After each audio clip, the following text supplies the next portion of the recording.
তো এই যে তোমরা যাকে দেখছো সে হচ্ছে আমাদের বাড়ির কাছেই থাকে, আরও আশেপাশে যে 2-3 জন দাঁড়িয়ে আছে সবাই থাকে, তার মধ্যে 2-1 জন বদমাশ আর এ হচ্ছে ভালো। তো একে যে কেউ হয়তো মেরেছে বা মারামারি করতে গিয়েই লেগেছে, আমরা ঠিক দেখিনি।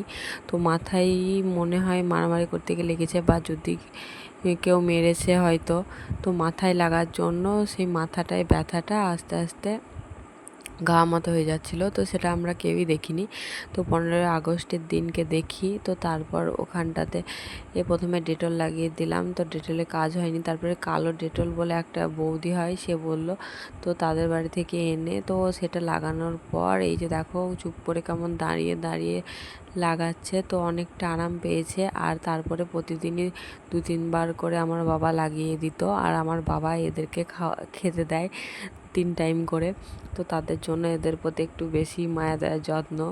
আর তবে যার ব্যথা হয়েছে সে কিন্তু বদমাইশ নয়, যারা এমনি আছে আশেপাশে তাদের মধ্যে 2 জন বদমাইশ। তো এই যে দেখো ওর কেমন আরাম লাগছে বলে চুপ করে দাঁড়িয়ে আছে, আর ওই পিছনে যে আছে সে হচ্ছে সব থেকে বদ। তো যদি কেউ একে মেরে থাকো এইভাবে, কোনো আর কাউকে মেরো না তোমরা, কারণ এরা তো অবলা, এরা কিছু বলতে পারে না। আমি তো প্রথমে ভেবেছিলাম ঠিকই হবে না, কারণ আমাদের বাড়ির সামনে এরকম আরও 2-3 জনের হয়েছিল।